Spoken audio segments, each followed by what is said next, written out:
How does your law firm assist clients in DMV hearings in Los Angeles? Attorney Myles Berman explains that.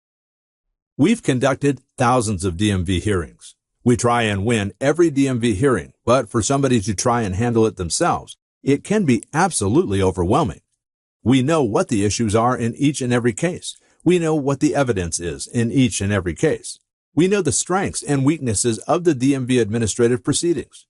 Some people don't think the DMV, or the Department of Motor Vehicles, proceedings are conducted fairly because the hearing officer is also the prosecutor and the judge, so to speak. For example, if the hearing officer wants to introduce certain evidence and we object, the hearing officer is ruling on his or her own evidence that's to be introduced. The burden of proof is different at the DMV, and the issues are different than they are at court. So a lot is different at the DMV than it is in court. We would prefer to also handle the DMV matter in every DUI case. Even people who are arrested for DUI drugs, be it marijuana, prescription drugs, or non-prescription drugs, we always contact the DMV just to make sure that there has been no administrative proceedings against them.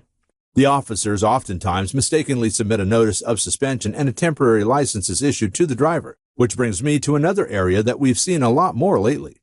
It's called the notice of re-exam.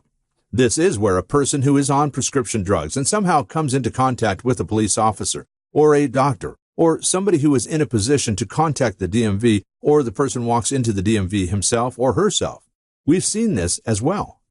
Contact Top Gun DUI defense attorney Myles L. Berman, serving clients throughout Southern California, and he will represent you with the care and attention you expect.